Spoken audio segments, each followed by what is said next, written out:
Hello, everyone, and welcome back to Motorcityaquatiks. My computer gets bombarded every day with video game enthusiast, so my stuff gets all messed up. Glad to be back. Fashion Tactics, first one here. Welcome. Good to see you.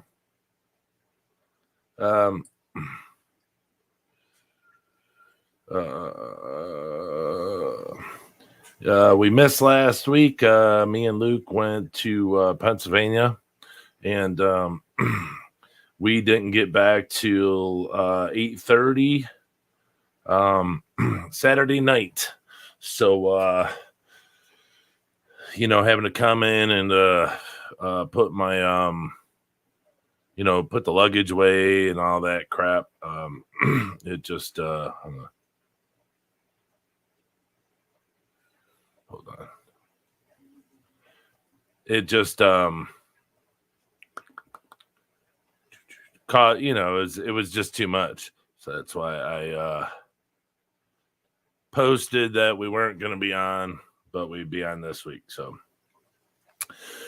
So that was the deal. That's why we weren't here last week. We had to go see Grandma and check on her, make sure she's all right, because she fell and broke her pelvis. So, we wanted to go there and, meet the nurses and the doctors and all that stuff, so they knew, her background and, her health and everything. So that's why we were not here yesterday or last Saturday. But so what I thought we would talk about this week was, when it comes to shrimp, a lot of people ask. I actually see some people make videos about it. I don't know. I've kind of talked about this many a times, but it's, when it comes with the shrimp, how many shrimp you could breed within 30 days.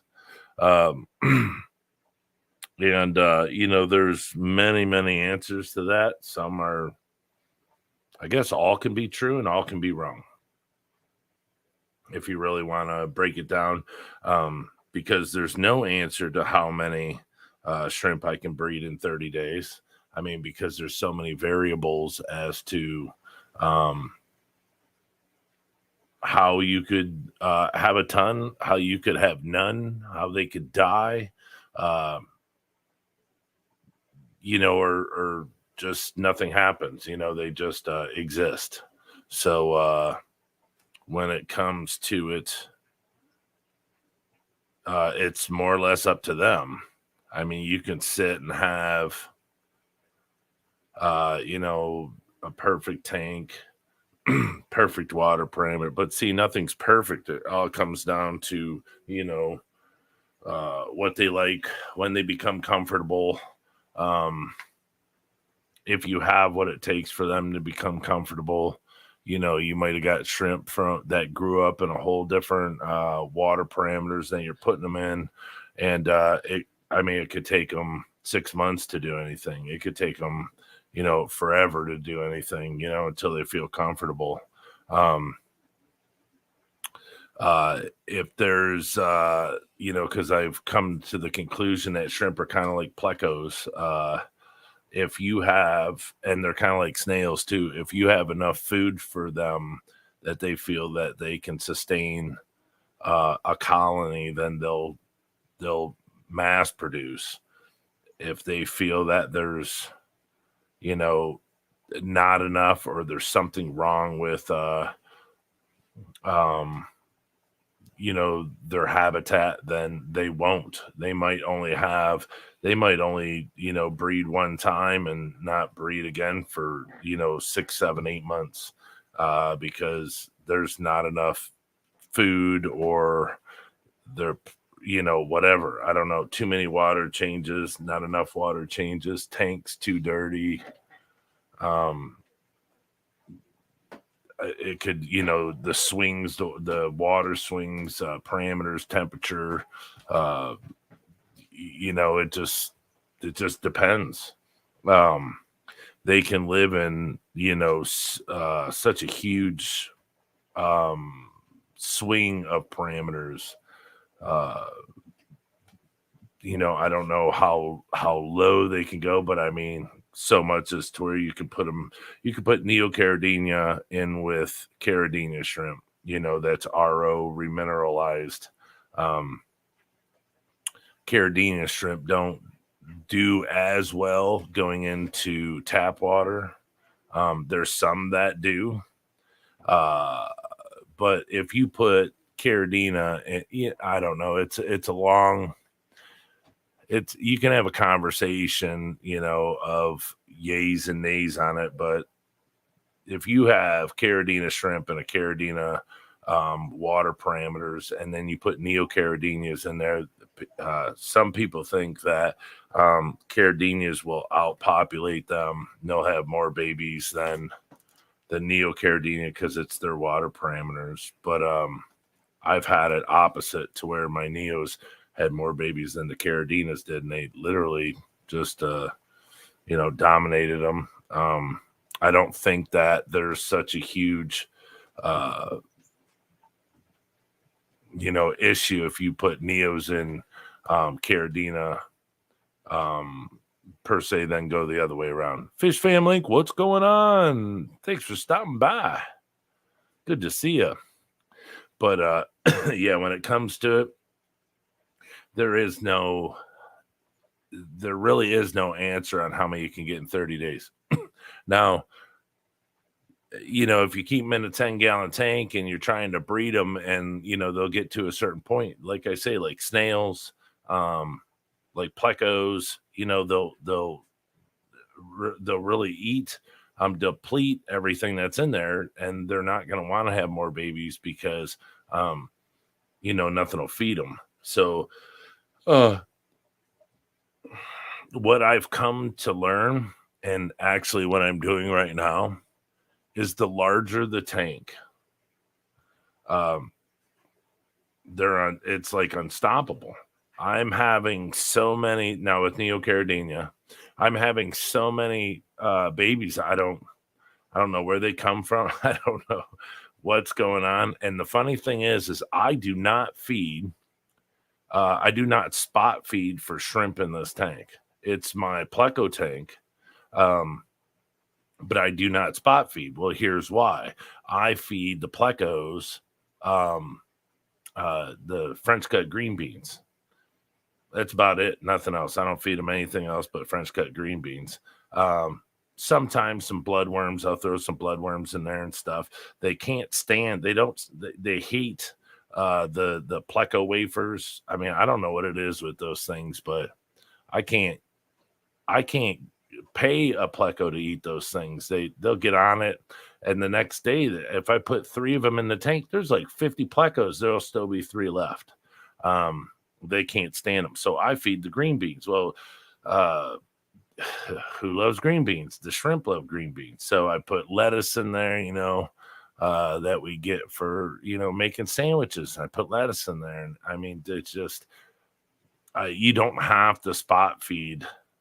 And then there's whatever living creatures are in there swimming around, microscopic little whatever, they're feeding off of it too. And there was getting to be so many that I put about 40 or 50 CPDs in there, so to start eating it, because I'm putting all my grow ups in there so they can grow super fast, and I don't have to worry like pumping live baby brine into the tanks when they have a tank full of all these microscopic little bugs, whatever they are. I don't know what the heck they are, but so I'm actually taking everything out of one tank and putting it in the other, because I want to nuke this tank because it's got copepods in it. And I don't like it because in the breeding cups, when I go to take the breeding cups out, there could be 100 copepods in it, and I don't want, it's hard to separate the eggs from the copepods, so I don't want to do that. I want them out of the tank, so I have to figure out what the the 50-50 mixture is. Thank you. Oh, thanks. What the 50-50 mixture is for killing off the copepods off the plants. I can't remember what it is. I know a million people have said what it was, but I just can't remember. It's 50% water, of course, but is it peroxide? I know it's not bleach, but is it? But I'm sure it wouldn't kill the plants. But I have all this boost in here and I mean, just everything. But I want to nuke all the plants, kill everything that's on them. I want to siphon out all the sand. And it really kills those copepods is boiling water. They die so fast with hot water. So if I break the sand up into a few buckets, put boiling water in it, stir it up, dump it out, stir it up, dump it out, kill everything, because it also kills snails. So boiling water will kill it all. I don't care if it kills all the beneficial bacteria because the filter's packed with it, but I'm going to have to nuke the filter. I'm going to have to nuke everything. The filter pads, everything. But the thing is I'd rather nuke it all and just, chuck in some dirty sponges, and get it up and going again than sit here and deal with these copepods. Now, for a minute, I thought the copepods were good. Now, I can't say that the CPDs won't eat the little copepods, like the babies. But here's the issue is I like to feed the the CPDs not like a ton, but I like to feed them every day. So they'll grow, all these babies will grow. Well,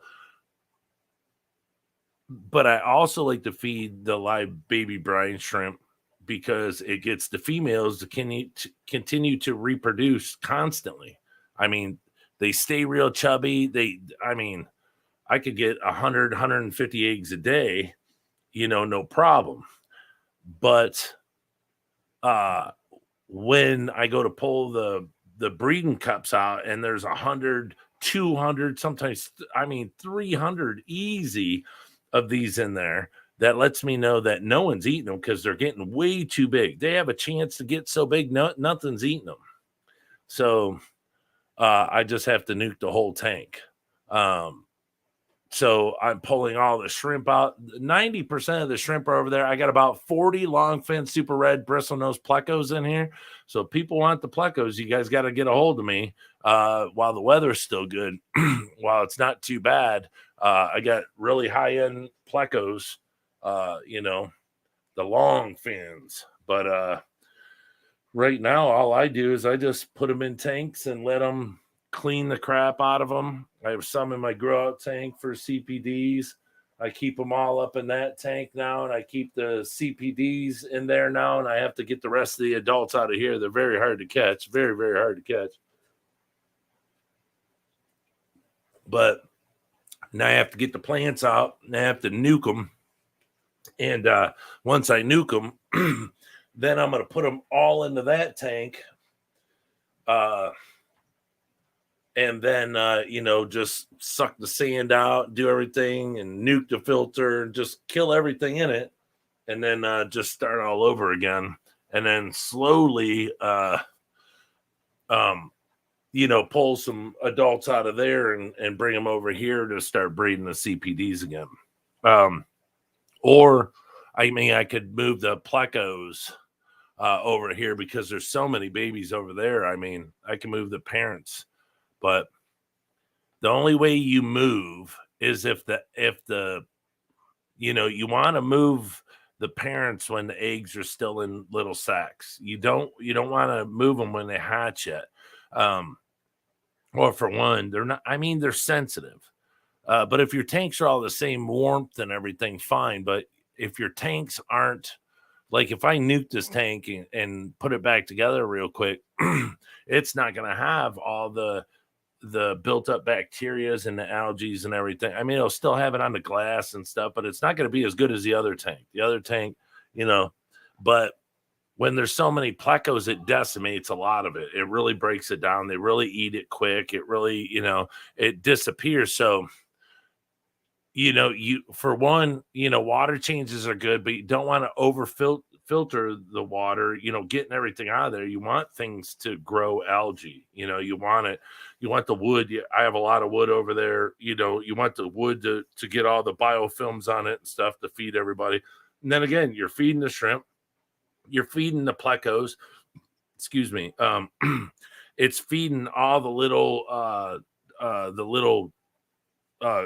growing life that's in there, the microscopic animals that are in there. They feed off of everything, and then they get big enough and the CPDs can eat it.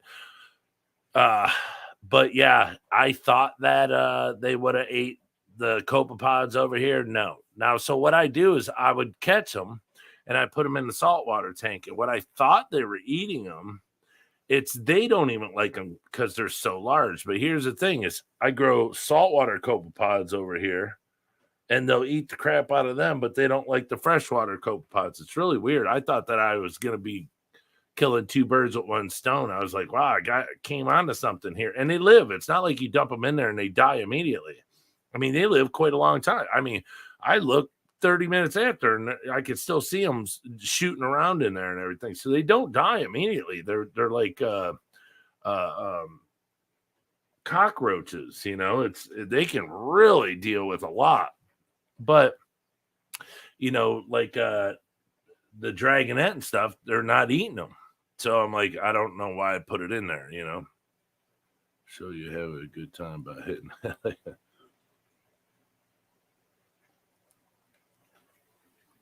I appreciate it, Fish Family.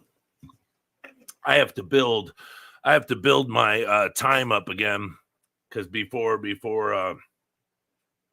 everything went back to normal, I had a good group of folks that came over every week. I was on like Wednesday at like, I don't know, 8:00 or something. I can't remember, but I was coming on this time. Well, it was like 9:30 for so long under Vinny's channel. And then, I always thought, okay, well, when I come back, what time am I going to go on? And I don't know what time everyone goes on, but I always thought we had a good, it was a good 20, 25, 30, viewers, doing that. And I was like, all right, well, he went to go do another channel. I was like, all right, well, I'll just take this spot. So I'm sure it'll, it's got to be shared out and stuff for people to know that, I'm back. But then I wonder, I have almost 1,000. I mean, I'm so close. I have almost 1,000 subscribers. I think I'm like 954 or something. And it's out of, am I not being, is it the notifications not coming up to everyone? I don't get it. Or am I in a bad spot? So I'm not going to change my time because it works for me very well.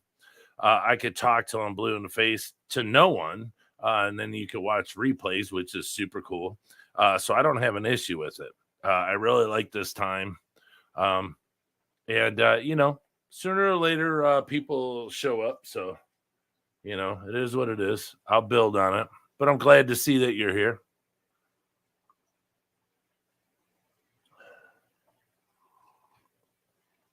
But yeah, I really need to all right, hold on. Let me see something. How do I do this?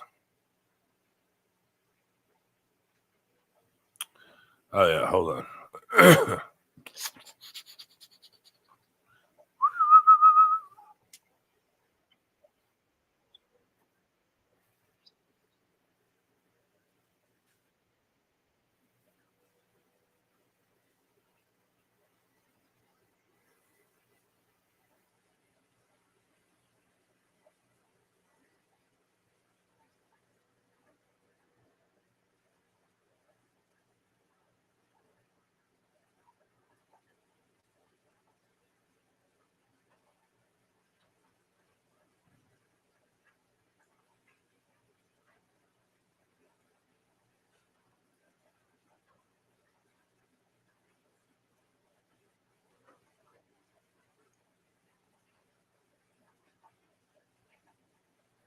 All right.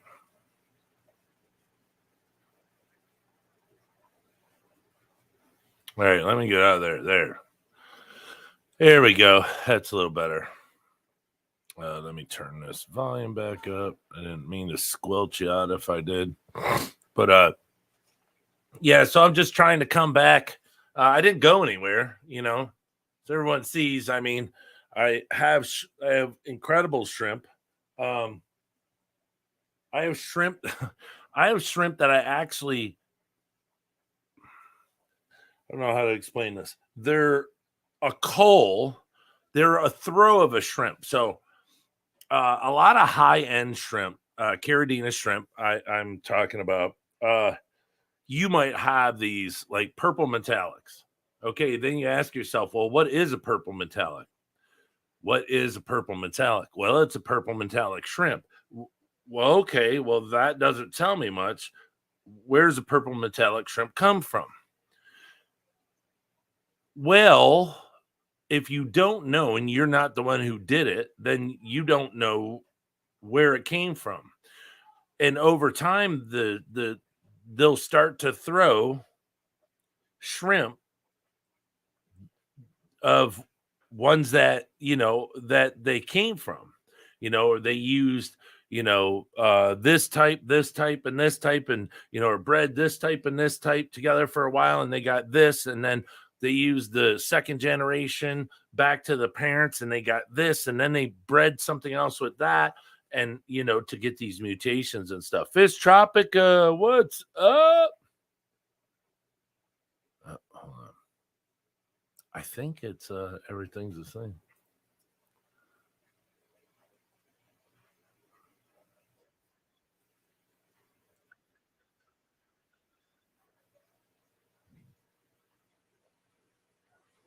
Oh yeah, he's still in there.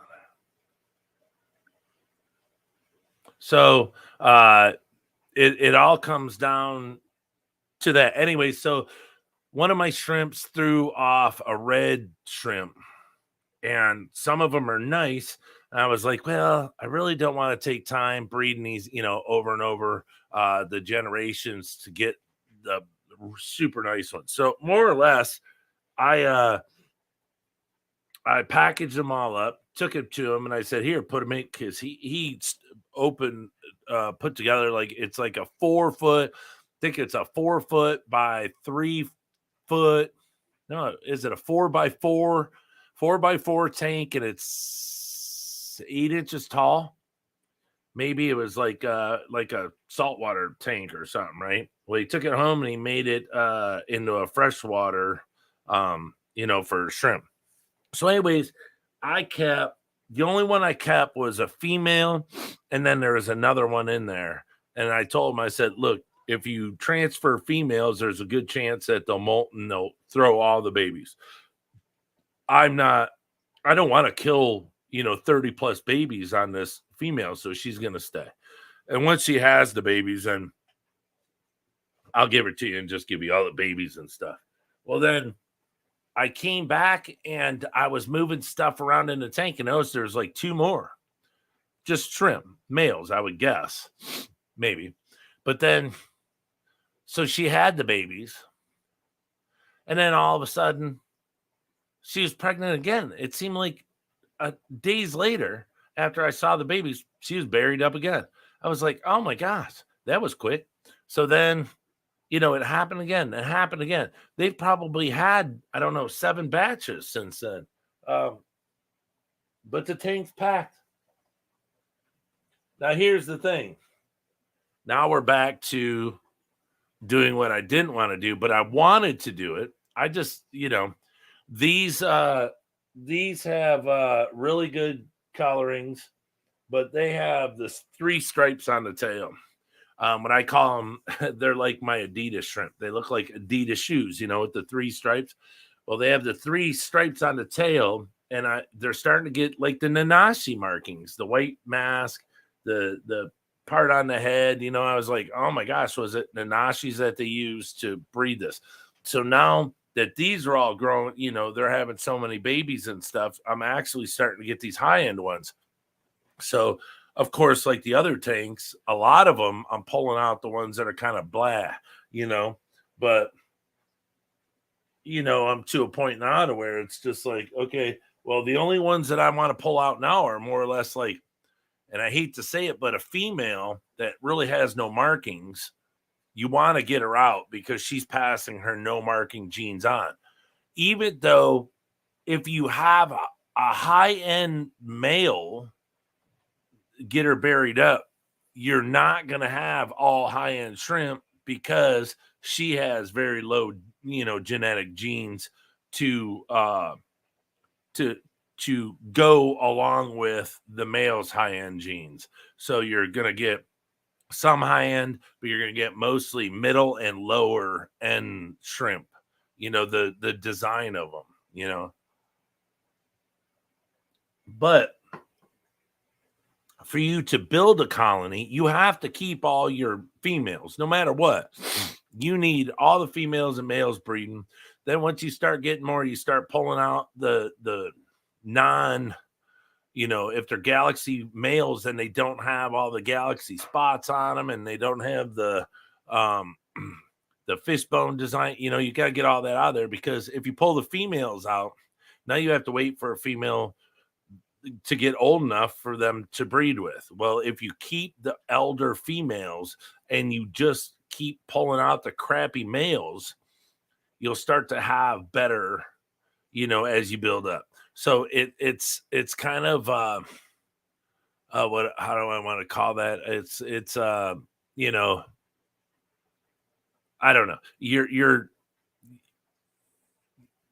You're getting rid of one side when the other side is still weak. There's something I want to say there, but I can't remember what, how to pronounce or how to say it. Hey, get out of it, Gunner. Hey, back up, Beagle. It's my Beagle. Always looking around, thinks there's like Luke sits over here, plays his games, and eats us. Get out. Eats goodies over here. So he's over here looking for scraps. So yeah, if you got rid of all the crappy females and all the crappy males at one time, then you'd be left with probably no females old enough to breed, no males old enough to breed, or vice versa. So that's you gotta start off somewhere. You gotta decide, okay, am I getting rid of the males or am I getting rid of the females first? So then when you build up a colony, then go, okay, well, now I can start, pulling out the females that I've had for so long.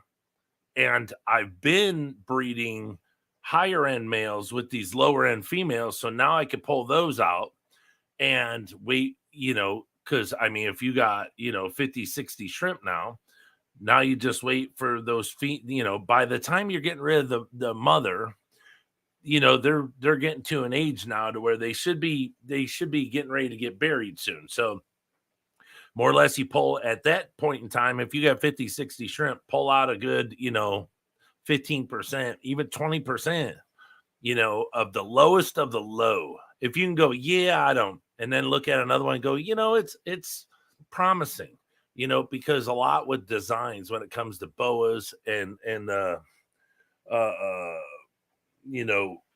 lot of these ones that have spots and their fishbone lines and and the galaxies, and even when it comes to colors like purples and blues and everything, sometimes it doesn't show until they get to a certain point in their life.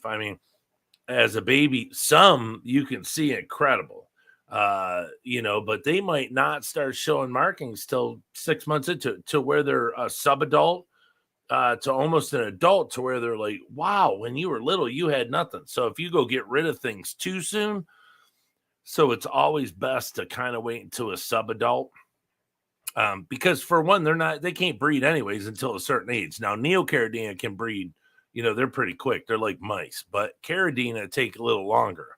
So if you keep them for a few weeks longer, just to try to stretch out and see where those, where the designs and where the spots and this and that, if they're going to start to come in, then that's good, and then you can start to call back or selectively breed, if you want to call it. And then here's the other thing is, if I sell these shrimp to somebody, just because they might not be the highest end shrimp, you got to understand it's what I started out with in the first place, and I selectively bred over time too. So it's kind of like if you want to start off with the highest end shrimp, that's fine. But always remember, just because you have the highest end shrimp, I mean, if you pay $200 a shrimp for a male and a female, it doesn't mean that they're going to have all, uh, you know, basketball players for babies. Just how it is. You might get out of 30 shrimp fry, you might have 5 that are really nice. And it doesn't matter that you have these 2 super high ends. It's like dogs. You could have these 2 purebred dogs that have huge heads on them. They're great pedigrees and everything, but you might have a couple mutts. You might have ones that aren't the color that you want or that other people want. Tails could come out, messed up, or if they're supposed to be curly, they might, not be curly. They might not, there's a lot of things that just because you have good genetics to start off with doesn't mean it's going to help. I mean, it just doesn't when it comes to stuff like that. There's a good chance when you start off with the best, that you can get the best. But that's the thing. I don't think there's anyone out there that pays $250 a shrimp, and out of 30 shrimplets that they get out of their female, that all 30 of them are $200 shrimp.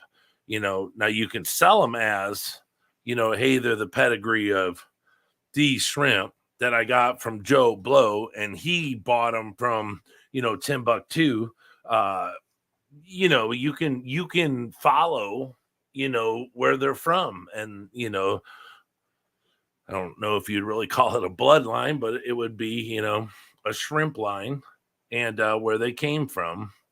But when it all comes down to it, everyone starts somewhere. It's how it's all made. They start somewhere, they breed it. That everyone in Taiwan, they're all breeding. They're China, Germany, they're all breeding to come up with the next new thing. And once they get it, they put those together. And then they try to push. And then once they start getting it, those are the new ones that come out. I mean, it's and then people say, well, how are those made? And then here we go again. You have a tank full of them and they're breeding, and then all of a sudden they're red shrimp and they throw a black one. You're like, wait a minute, I just bought all these. They're red. Why is this black? Well, they used a black shrimp of some sort at some time to make this shrimp red. The black and whatever else that shrimp had in it, they used it to make the color red that you have, or they used it for the fishbone design that's in that shrimp. I mean, there could be what's her face? God, I can't remember her name. The woman from Germany. I don't mean to disrespect her by not remembering. It's been a while since I've looked into this stuff. God, her name's not Jan, but she said that she's taken it so far, stretched it so far, interbreeding, that it actually weakened the shrimp, and that when they're born, they die because their genetic makeup is so weak now because she's taken it so far that they just die. So it's just something that's happening all over the place. So now I have a tank that's exploded with these red ones, and now there's some dark ones in there, and I'm like, oh boy, are they the purple ones? That the red ones came from the purple, and I call them out and I put them in another tank. Now, can they throw purple ones again? I don't know. I got to wait for these guys to grow up, but so I can see a color. But I mean, I have them in here from little itty bitty specks all the way up to the parents, and just, I don't know, probably 4 months ago, say 4 or 5 months ago, I had three shrimp in there, a pregnant female and 2 others that I found, and they were young at the time, and I had gutted out the whole tank. And there's only a little subwassertang in the back and a little boost plant. That's all that's left in there. And now all of a sudden the tank's packed. That's another thing that I've noticed. You don't have to have a ton of stuff in the tank. You don't have to have a ton of mosses. I have rocks in there, but they're not piled in a rock pile, so you don't have to have hiding spots. What I've noticed, this is going to be the biggest thing. If I can give anyone if I can give anyone any insight whatsoever when it comes to breeding shrimp, what not to do and what not to do. And this is, I'll add a little to this, but do not fill your tank up so much to where the shrimp don't find each other. Now that sounds silly, right? How do they not find each other? They're in a tank. They walk around all day. But here's the thing. If the tank's so packed, if it's full, a ton of stuff, why does the shrimp that's over here and a shrimp that's over here have to travel? They don't. He can sit over here in this moss or whatever and forage all day long. All day long. There's so much biofilm built up. He don't ever have to. It's so good. When he gets done eating in one spot, he can go to the next spot. Guess what? He can come back to the first spot, and it's probably built up again. So he just chills there, grows and grows and grows. Well, then there's a female way in the back. There's so much food, just eating big, huge balls of Washington. Just cruises around. There's some plants down there. Cruises around, just like, wow, life is great. I don't ever have to leave this spot. Why would I? I have all the food I ever need. Well, they never get to meet each other. And here's the thing. I mean, I know it sounds a little weird, but let's say the female's ready to, get buried. But any other male that happens to walk by might not be ready to get her buried. So she just chills back here. The oldest male chills up here. And you're like, gosh, why do I only get babies like every once in a blue moon? So what I decided to do is take everything out, except just a little itty bit, just leaving some strands. Let it grow into a whole nother tank again, but take everything out, everything. I took it all out and I was like, you know what? They got to see each other. They got to be able to see each other. They don't need to hide. They don't need to hide. I know a lot of people say, oh, they need hiding spots. No, they don't. No, they don't. If you're around your tanks all day and you're not banging on them and scaring them, and you walk up to them and put your hand, touch the water and stuff and drop food in there, guess what? They're just like any other animal. Any other animal, from a dolphin to a dog to a cat to a bird to an eagle. They don't care. To rabbits, to deer. They will come fast when they see you, knowing it's time to eat. So you don't have to worry about, oh my God, I need someplace where they can hide and that they won't get scared. Nope, false. You just need to have a tank that they could chill and be comfortable in. That's it.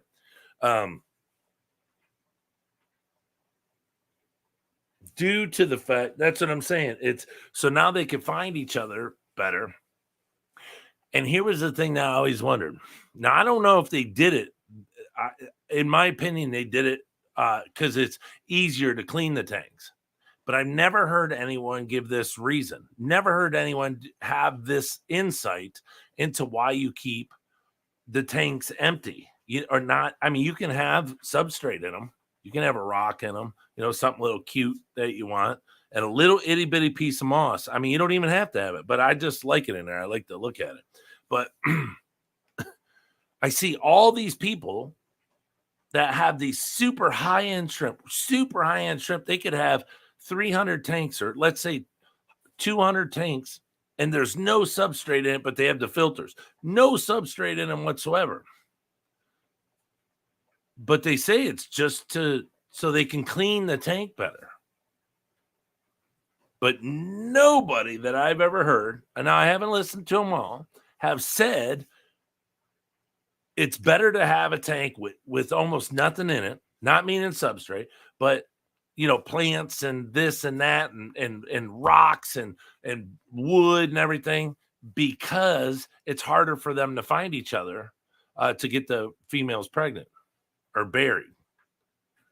Now, I've come to find that out to be true. Because I mean, I have Subwasutan slam from front to back, top to bottom.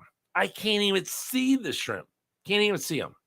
And I'll take the Subwasutan, pull it out in chunks, shake it, make sure there's no shrimp in there. Go through the whole thing. Be about 10 shrimp in a tank. 10 shrimp. No one's getting buried. No one's having babies, nothing. But you take all that stuff out of there. Now they're all right there. They see each other constantly. They're walk back for it. Next thing you know, weeks later, you have pregnant females and they're getting ready to have shrimplets. These are things that I find out in my tanks. As I said, I never heard anyone give this information when it comes to shrimp. So here's new information that you guys can use. Keep it to yourself. Share this out. That's fine, But when people say this is how many shrimp you can have in 30 days, it's wrong. It's impossible. No one can tell you. Having my nighttime coffee. No one can tell you how many you can have in 30 days. None. Maybe in 30 days my shrimp will get buried, but what if she molts for some reason? You do a water change that's too cold, and she molts and kicks all the berries, so now you have none. It just comes down to you, like I said, you could go 4 months with nothing, 6 months with nothing. They're the ones that decide. You don't do anything. And I think the problem was that, as a shrimp keeper, shrimp breeder, and someone who sells shrimp, you try to control that, and that's where the issue comes in. I try to control, the water parameters, the temperatures, how fast the water moves, with the bubbles and the flow, that's more or less what I want to use. The flow, lighting, what's in there, how much bacteria, how little bacteria, how much algae, how little algae, types of food. I feed 12 different types of food. I do this and I do that. And I think it's just way too much, because when I slowed up to what I have it now, took everything out, and, I feed, but I think I feed maybe once a week. I do Bacter AE. I'm sure a lot of people have heard of that. I do Bacter AE maybe once, I don't know, every few months. But it just, I allow them to eat out of the tank more than anything. And then they love green beans, the French cut green beans. They love all this, stuff like that. So, yeah, it's more of leave it alone. Don't mess with it. And when they're ready, they'll start to multiply. Like I say, don't try to add too much, don't try to add bacteria. Now they do like bacteria AE. I'll tell you, even my Soloaces, holy crap, I feed them bacteria AE and they're just breeding, but the other ones they don't respond like that. They like it, but it's not like I see huge amounts of buried shrimp or after. They're more, even the Neos, they're more of a well-established tank. A well-established tank is the thing. When I would just set up a tank and put a dirty sponge filter in there, I mean, you almost get nothing. I mean, they would live just fine, but some of them, they're finicky. They just don't want to be, they don't want to be pushed around. They don't want to be hurried up. They don't want to be told what to do. So you put them in a tank and you have to have patience. The biggest thing is don't overfeed. Grow algae, but not too much. Don't let your lights on for too long. I bought these lights here at Menards. and I have them aimed back at the wall. So, I mean, they're blowing right into the tanks, but not as if they were aiming down. They're aiming toward the back of the wall. And so I light up 5 tanks with one light. I don't put one light on each tank. I came to find out that that's just a waste of money. Because a friend of mine uses an old clamp on desk lamp, and he'll clamp it on a tank that he wants to go into or clean or whatever, and he moves it. He has a light in the room, and he can see in all of them, but he doesn't have almost no lights on any of the tanks. And he just moves his clamp light around little by little, and he'll clean the tank and stuff. I'm like, really? He's like, yeah, he would send me back in the day huge things to wash the tank, as big as footballs, and he didn't have any special stuff on there. What's going on, Brian? What's up, dude? Just chilling out, doing exactly what you're talking about, right? As you're talking about it. Nice. What are those blue or Yeah, black? the Blue Dreams. Blue Dreams, okay. black. There are blacks in there too. There's just deep genetics in that tank. Yeah, it looks good. So I say I could see the blue, but then some of them looked, because even like, you have the Rillies, and then you have the like that one that's in front right there. It's got the black on the tail. Or that one right in the center, that real big one right there. It was the God, what do they call them? They called them blue diamonds. Yeah. Because they get the black on them. Some of them would get just so black, they would become shiny and stuff. And they, but it all comes from, the Blue Dreams. But then I would order them special, breed those, and, they just look great, But then you got 9 different blues, and, it's just crazy stuff. So, yeah, it looks good. Yeah, this tank's been up now for probably a year or two, and it's a dirted tank, so Yeah. I don't know when I'm gonna break this one down. But it's funny, I was just on YouTube looking for something to listen to as I'm taking all the plants down out of the aquarium, because I totally agree with you. The more stuff that's in the tank cuts the line of sight down for the shrimp. Yeah. And you'll literally have, like you said, 9 or 10 in a tank, and you'll be like, what the hell's going on? And then what's funny to me is you'll come across YouTube channels like Mark Shelley's Aquatics, right? Yeah. Where he has 20 gallons and there's literally thousands of shrimp in them. Right. Like, so many shrimp, like, there's a lot of shrimp in those tanks, let me tell you. Right.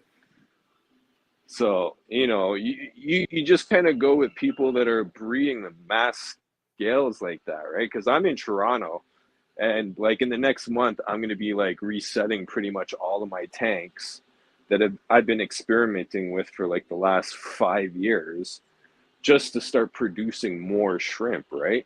Right. Because like there's such a big supply and demand up here, I can't keep up with what I have going, right? I'm always constantly running out of shrimp. And what's wild, Brian, it's my morphs and my wild type shrimp that are selling the best. Yeah. See, Blue Dreams here, they're off the charts. They're like, I don't know, 10, 12 bucks. My buddy tells me all the time he can't get them for a store, and it's here anyways. They go nuts for the blues, and I just got lucky because my blues are the ones that I sold Pumpkin King a while back, and he sent me some, and I threw them up in the tank, and now I don't even know how many I have. It's crazy. But see, that right there, that's a great looking tank, but that's what I'm trying to say. Look at all of them. They're packed. And when my tanks are packed, my shrimp won't breed. I mean, I don't see buttloads of shrimp when my tanks are packed. But when they're open like that, it's all you see is pregnant females. Yep. I have different shrimp in different tanks, and like you said, when you start breeding these shrimp, you run out of space very quickly. Right, right. Like I'm using 1 gallon ice cream containers at this point because glass in Canada is like way overpriced. And like I just literally finished resealing a tank maybe 10 minutes ago.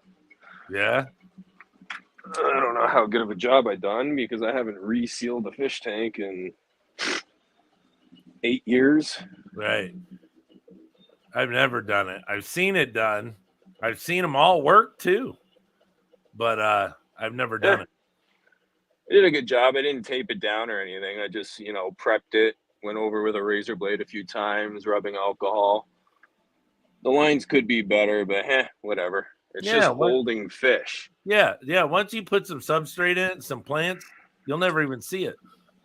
Yeah, it's just holding fish. It's like this tank, just Mm-hmm. holding fish. Yeah, that's cool.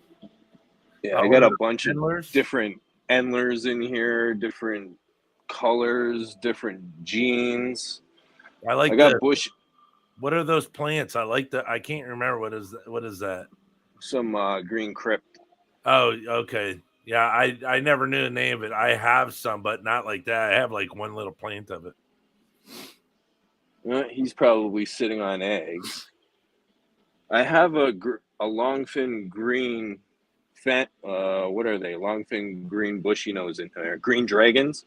Green, yeah, yeah, yeah, yeah. I have one in here, but I don't know if he's still alive in here. Well, if the glass is clean, I'm sure it is. Oh, there's a few plecos in here though. All It's like right. this one, I put about 20 albinos in here. You don't see them, but you can see the little baby in there. Yeah. So Oh they yeah, had a yeah, clutch. Yeah, they had yeah. a clutch in here, so which is kind of wild because there's so many of them in here. Right.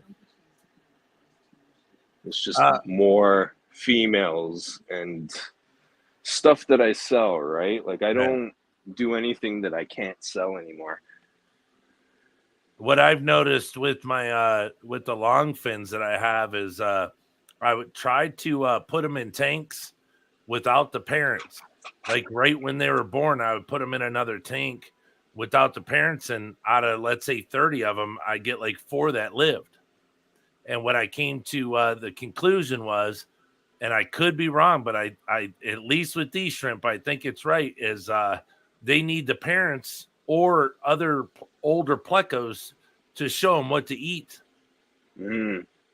Because I know that, they eat certain things, but I don't like see the babies all over the wood, and they're mostly on the glass or on a smooth surface, and then they start to fall out. But if I leave the parents in there, they all live. Yeah. It's really weird. Well, like this tank right here, this tank's been set up for, I don't know, probably 7 years now. So I'm going to be gutting this tank, and this is a 20 long. And this has my blue phantom wilds in it. I have 4 of them, and I know at least one of them's a male, and the rest are female, right? So Yeah. I'm going to be putting the phantoms from here into the new reseal 40 gallon. And then I'm going to use this to do more shrimp, right? I'm phasing out fish. Right. Like I just, I'm keeping rare endlers. Like I have a blue Singa endlers in here. I don't know where's the male at. Oh, there's the male right there. Yeah, endlers are cool. Endlers, guppies, and shrimp are like, if you got shrimp with guppies or endlers, man, I don't know what it is, but they multiply like crazy. There's something with, I don't know if it's in the guppy poop or something, but guppies and shrimp and endlers, man, they do probably the best fish that I could say to go with shrimp. People say, well, won't they eat? Well, look, I won't say they won't eat a little baby shrimp, but I mean, you just start to multiply your shrimp, and there's hundreds of them, and there's plenty of guppies. Yeah. Well, let's put So it I over won't say they here. won't eat them, but It's funny though because like I don't know. I remember when I first got started doing all of this. like actually keeping a bunch of stuff at home because I was working at fish stores. I was partnered with a fish store. So it's like after I was done on all that, I brought it home with me. And then, like, last 6 years, I guess, 7, 8 years, I've just been experimenting because now I have black rillies, I have red rillies, I have green rillies, I have orange rillies, I have snowball rillies. That was Like, I'm like the those Rilly are one of King. my favorites, the Up here in snowball. Canada, I have pretty much every Rilly. I have carbon Rillies. I have, you name it. I have yellow Rillies, which are really hard to Yeah. get. But the thing is, like, I keep those shrimp all in a Skittles tank. Oh, right. So, people are trying to take out one out of 1,000 shrimp and then they try to breed it. And like you were saying earlier, it's good luck to you. You need multiple females, multiple males. Yeah. You're going to be sitting there twiddling your thumbs watching one shrimp trying to reproduce, and you don't even know if that shrimp is going to even produce the shrimp you want. Right. Yeah. So, like you said, these guys over in China, that's exactly what they're doing. They're probably using like half a gallon or probably even smaller containers. The shrimp are so small, like you said, you can put a strain of moss in there and they'll be happy. Yeah. Right? So, and then they just keep clutching and clutching until they get shrimp that are like really cool. Because I recently just sold some wild type morph shrimp to my buddy, and I'm telling you, some of these shrimp are class of their own. Yeah. Right? I've never seen these shrimp in a store or on pictures on the internet, but I have pictures and everything. So it's like if you jump over to Instagram on Fish Tropic, I think I post a few of these pictures because he's taking really high def pictures of the shrimp themselves, right? My Yeah. shitty old iPhone doesn't really do them justice. Yeah. Yeah. Yeah. Shrimper. It's, because when you come down to it, I mean, we all have seen the uh the breakdown on the color chart of where they start from, what they come from, you know, and the one thing that gets me, like, I watch this other channel and let's say he gets like yellow shrimp in, and he'll be like, "Oh, got some cherries in it," and I'm like, those aren't cherries, they're yellow shrimp. But they say, "Oh, they all come from cherries." Well, no, they don't. You know, they don't all come from red shrimp. No, where'd the reds come from? It's like the egg or the chicken. So Yeah. people have to realize that they come from a wild shrimp, and then the colors come from there. So Yeah. it's I don't know. And then I see in your tank what was one of my biggest downfalls that I had to learn is the ram's horn snail. That was like the biggest thing that took me out. Um, I'd be doing great. Tanks would be just killing it. And then, I'd be like, all right, well, I'm going to cut back a little on the food, you know, so I don't have to do so many water changes. And next thing you know, the snails started to die because I wasn't feeding so heavily and my shrimp started dying. I was like, what the heck? And one day I was doing a live stream and somebody said, is that a dead shrimp or a snail shell in there? I said, and where? And they said, in your tank. And I looked and I said, oh, yeah, it's a ram's horn. And he's like, that's why your shrimp are dying. I said, what? He said, they're dying because you have snails that are dying in your tank. Even if it's just one, it can start to wipe them out. I was like, oh my God, I've never even noticed that. I've seen snail shells, but I thought it was just, a snail here and there. I didn't think it could literally wipe out, start taking them out, 3, 4 at a time, and they're turning pink. Their heads are changing, all sorts of stuff. And, so I got rid of, I don't think I have one ram's horn snail in any of my tanks anymore. They're just in the bigger tanks up top. Really? Can you still hear Yeah. me? Yeah. Oh my God. My phone just did like some whole weird thing. So I'm like, what's going on here? It's an apple. That's why. Yeah. Who knows?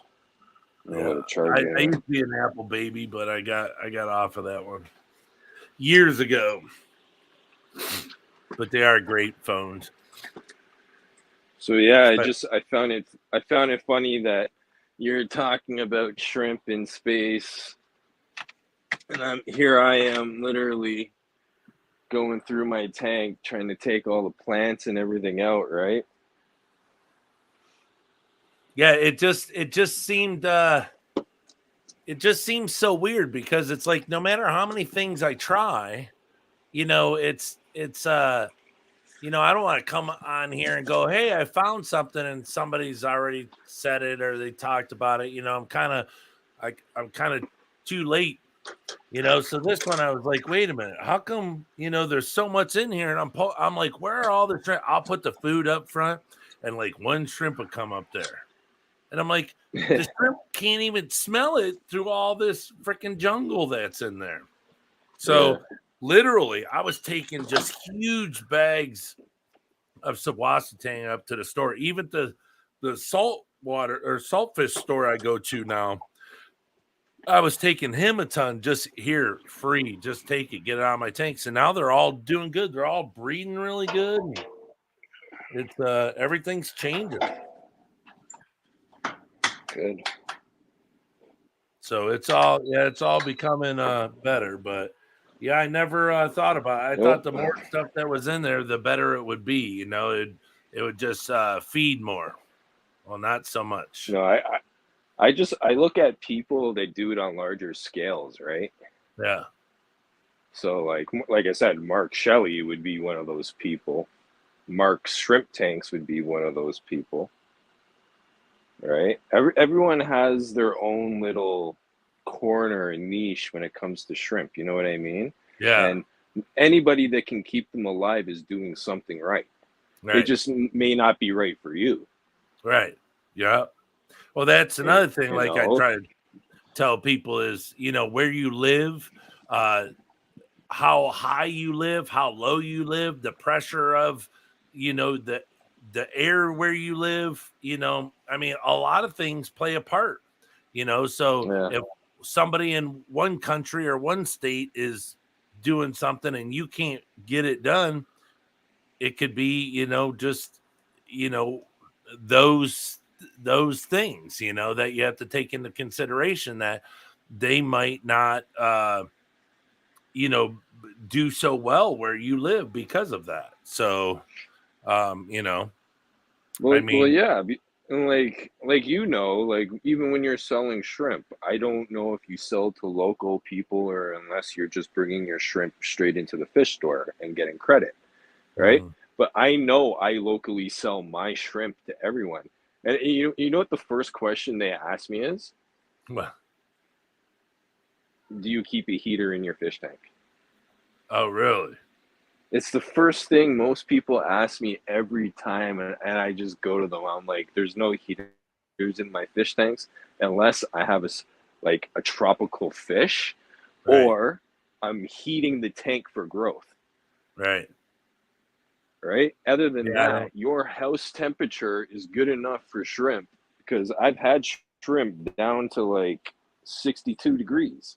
Oh, yeah. Mine are there every winter. Well, let's say 64 to 66, Yeah, I wouldn't push it any further, but like I've had Yeah. them down pretty low, and Hmm. and like I say to them, it's not like you're going to like a big box brand and buying these shrimp from them, who where these shrimp live a shitty, cruddy life in the first place, right? Right. Because they come from importers or whoever they might be dealing with. Like if you get shrimp that live out of a big box store, those people probably got shrimp locally from somebody, right? Mm. Because I see it time and time again. People will go buy like red cherry shrimp or like shitty little ghost shrimp or whatever it may be, and they only last maybe a week to their molt period, right? Then it's just dunzo for them. Oh, I yeah, don't know yeah, what yeah, it yeah. is. I don't know what it is about where these shrimp are being imported from, but they just melt. They're worse than a plant. Well, it's at least over here. The problem they have over here is guppies. The guppies come from Florida, and in where Florida gets them from, and where they come in from, they mix like rainwater with salt water because they don't have a ton of fresh water. So their guppies are brought up, in a salinity of some type. So when they come all the way through and then make it to the pet store just puts them right in plain water, tap water. And that's why they don't do well, and after the first couple days, they're losing huge amounts. Because of where they come from, because the guy I was getting my shrimp from for all those years, he's the one who told me, he's like, you don't want to, all the shrimp that come, or all the guppies that come, they're brought up in a water that has salinity in it, and when they get to the store, they're just chucked in water, so they die. So that's go ahead. So you were even saying earlier, Brian, you've cut down a lot. So what minerals are you using that you like to date right now? What are you giving the shrimp? I can't remember last time I did a water change. I mean, I was thinking of doing one soon. I'm serious. I take my TDS meter, stick it in there. If it's over 120, I just fill up with RO water. I mean, I swear to God, I don't do it. Like, here it is right here. You know, it's funny. All of but one tank, the ones that have my blue phantoms and my red rillies, I think that tank is probably around 300 TDS. Yeah, see, that's what I'm saying. To me, I wouldn't do a water change. I would, it's evaporation, because how I always learned it was, if water evaporates, the salt's not going anywhere. The minerals aren't going anywhere. It's still in the water. So don't, like a salt water tank, I didn't know. So like when the water evaporated, I put more salt water in there. And then things would like close up and stuff. I'm like, what's going on? And my buddy's like, what's your salinity? And I'm like, well, I don't know. Why would my salinity change? And then come to find out that it was because I did a water change. Or I mean, I added salt water instead of RO water, because it's all right. It's cool. So the RO is a big deal. So same thing with these. Like I said, I have this TDS meter. Sells it in the store, HMD or something. Yeah, HMD sells it in my store. I think it's like $12. But I turn it on, like this tank right here will be 151. I don't need to do a water change. I mean, I just add 177. If it goes below 120, I mean, I'll do a water change. But so that's got 151 parts of minerals. What do I need to add more minerals for? I don't. If the minerals start to wear out, the number will go down. Now I know that, adding food and stuff like that can change it, but I add such little amounts of food that, and then when I fill it up, because I mean, I'm, let's say 2.5, 3 inches low of evaporation.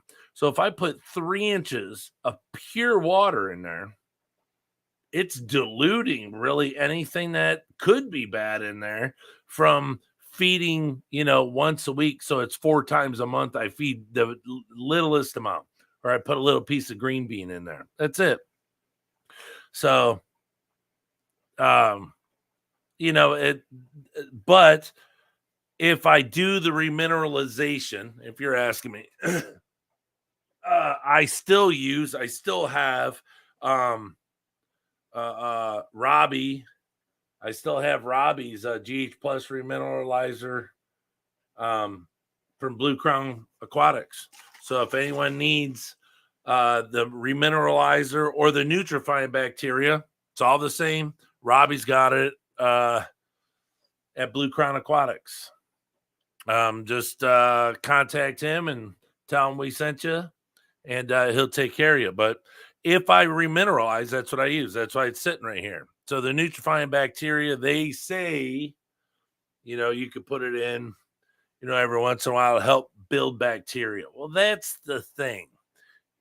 If you have not bacteria, I'm so sorry, but algae and stuff, biofilm.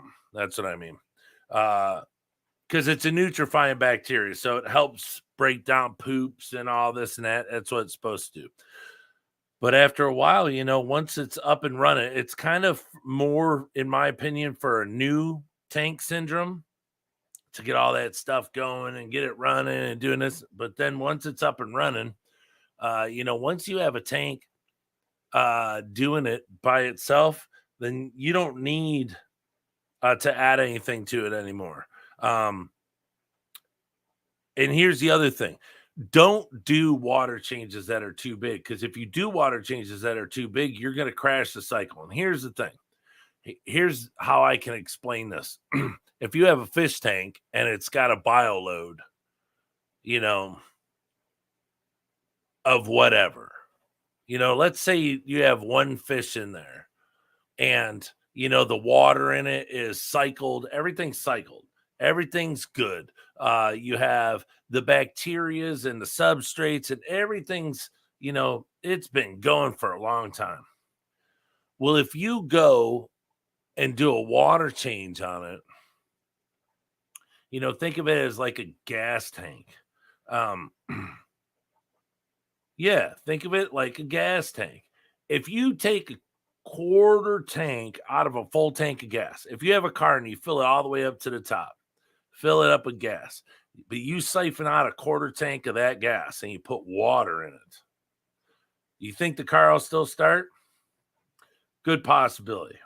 Will it run good? Probably not. If you siphon out 50% of that gas tank and put 50% water in there, do you think that car will start at all? Probably not at all. You'll ruin it. But here's the thing. Think about it, just like a tank. If you take out 50% of the gas and put water in, you more or less just broke down everything that was in that fuel and ruined it. So it can't do what it used to do. So in a fish tank, if you take out too much water and you put water back in, and there's not enough bacteria to be able to turn the new water into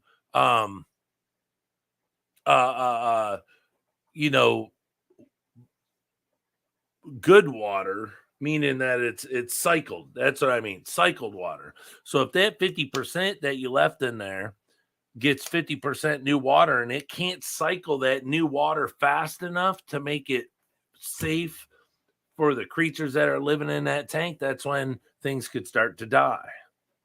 Bacteria could die. I mean, fish could die. Snails can die. That's why when you do water changes, you shouldn't do big water changes. Now, let's say you're someone like me and you breed plecos. Do I want to do, 80% water changes every 3-4 days, or let's say every week? No. Do I want to do 15-20% water change? Sure. But if I wait 2 months, the only one that's hurting those fish are me, because the water's so spoiled. So you would have to do a water change, and then like the day after that, do another water change just to get the toxins to go down. So always remember with your water changes, don't get too crazy with them, because, water itself is very important to make the engine run. That tank is healthy because the water is cycled, because, the bacteria is in the substrate. Everything plays a part. And if you disrupt any of that, that's where you could have a severe downfall. So just don't do anything too drastic every time. Water changes 10 to 20%. Unless there's some big reason why, then do a 50%. If you're trying to save fish and you have like huge amounts of ammonia or something and you got to do it, then do that. But if anything, just, let the tank do itself. Don't overfeed it, because that's where you're killing it. You'll get an idea of how much you need to feed and how often. If you have small nanofish, they can feed off of the little living organisms that are in the tank. So you don't need to feed them constantly all the time, and you don't need, and surely don't need to feed them a lot. I mean, fish are so small these days that you'd think, oh yeah, look, they're gonna eat all this. No, they eat like 2 pieces. They're full. Now you have this whole big pinch that you threw in there floating around the tank, and it'll rot. So, when it comes to a few things, man, it's hard to say no. It's like a little puppy.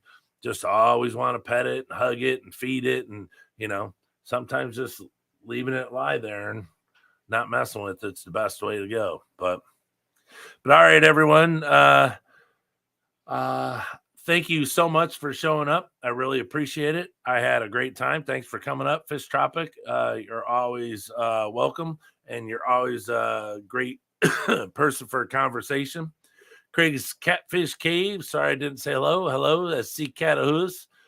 Thank you for stopping in. Fish Fam, thank you. Fish Young Tactics, thanks for stopping in. I really appreciate it. It's good to see y'all.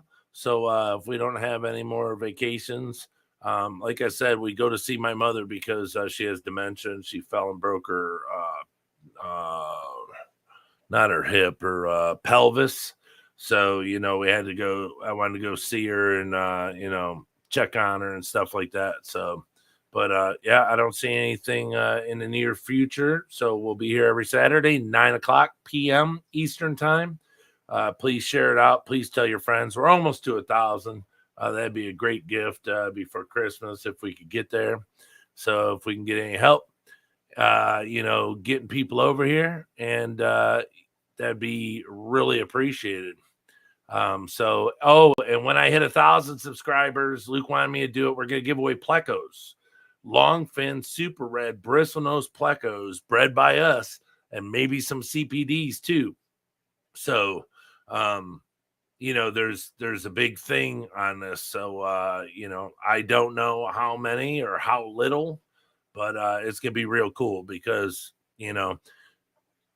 everyone that's subscribed, I mean, think about it. I mean, we're almost to 1,000 people. So we have almost 1,000 subscribers.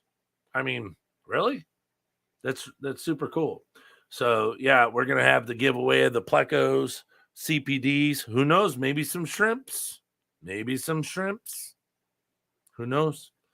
But we're looking forward to that. So if everyone could maybe get together and help us out, send your crews over, subscribe, get this going, and it'd be super cool. It's a milestone that we'd really like to hit. But like I always say, we have to earn it here to get it. So we appreciate every new subscriber that we get.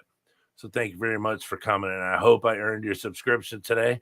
And I will be talking to you all next Saturday. Remember, 9 p.m. Eastern time. All right. Take care. See y'all. Peace. See ya.